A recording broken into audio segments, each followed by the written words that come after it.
Well, here we are, Thoughts from the Office, Redneck's Pride Outdoors. Haven't done a video in a little bit of time, but what we have here is a draw station that I started, 6 weeks ago, 8 weeks ago.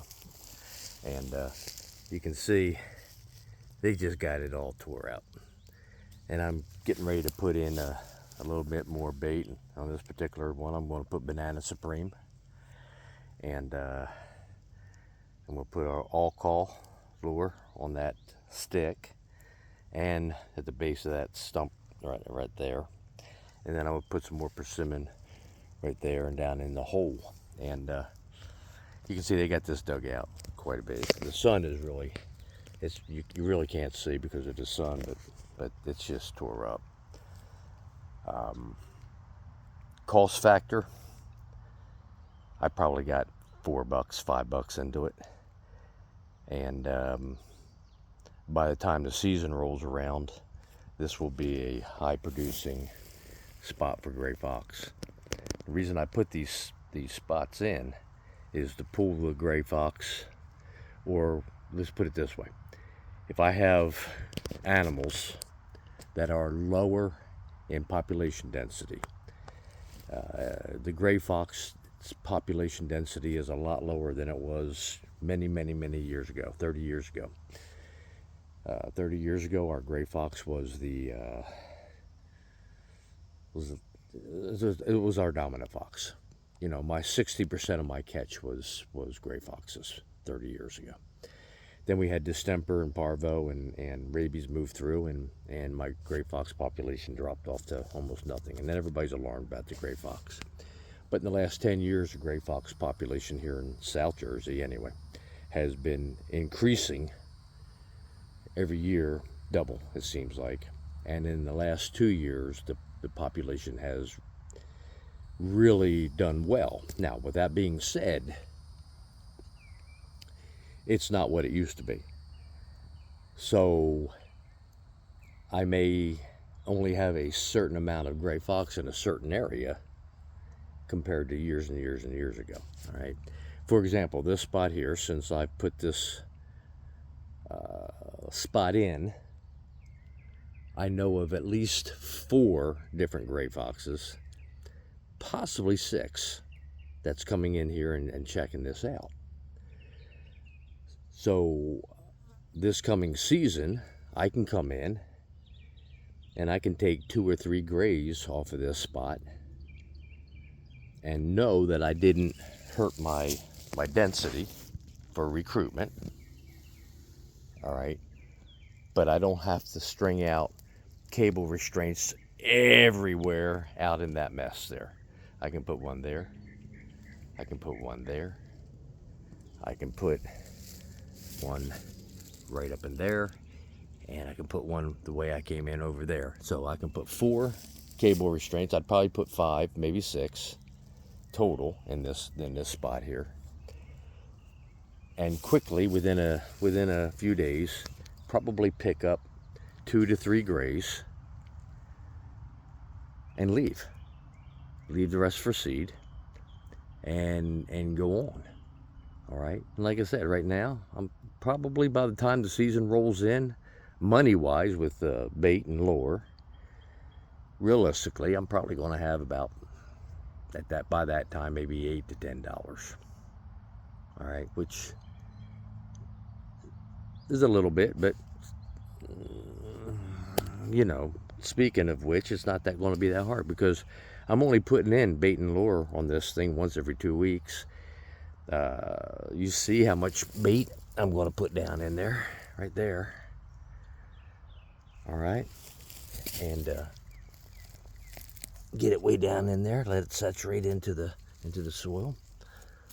I'm going to take my persimmon at this point here because gray foxes love persimmon, and I'm going to, what's that, a capful? And then on the stick here, I go a little heavier than I normally would in the trapping seat. But anyway, so now I got my 3 attractants here, my 3 smells, my taste on that one and that one, and my territory curiosity right there. and they're coming in to check it out. That way, come the season, I come in with my cable restraints, boom, boom, boom, boom. If I was using foot traps, I might even put a collar worm in here if I could figure out a spot that's going to be a good collar worm spot. Probably right there. It would probably be a good collar worm spot. Or maybe even right there. Might be a good collar worm spot. I can keep them focused on a direction and isolate it pretty much to keep them going right in there. It's pretty flat, I know, but I like setting flat anymore rather than angled up. Everybody's looking for the natural angle up, and I kind of like the flat spot. And I'd rather look for the natural blockage. I can always put my angle into it. Anyway, this is just why I put in these sights. Like I said, if the sun wasn't quite as much, I'm trying to get a good angle so you can see. I'll put the knife down in there. Right there. That's a hole. That hole is that hole is as deep as that knife is. I'm talking about just to the beginning of the hole. I'm not talking about down in the hole. I'm talking about what they got dug out is as deep as the knife is. So I can put this thing in. The only effort I'm doing is for fun. Now, you don't even have to do it. I do it because it's a test site and I can monitor critters. There's my camera right there, and it's on video mode, so I can watch what's going on. So it's my test sites, so I'm paying myself to do it.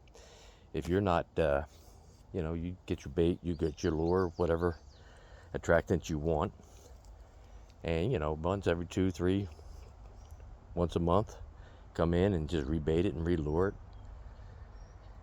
Walk in and pull your card if you have a camera on it, or just just gives you time to observe and see what's going on.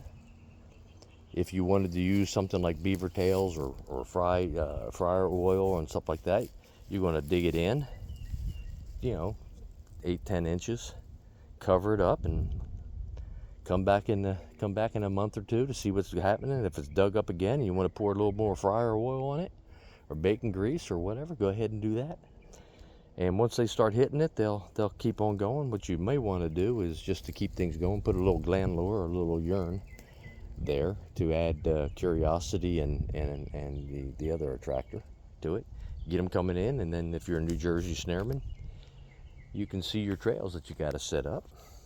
If you got a foot trap, well, there's nothing wrong with putting a foot trap right in here. So that's the reason I got it in this thick stuff here, because of my gray fox. My red fox is out on that edge. My coyotes are out on that edge.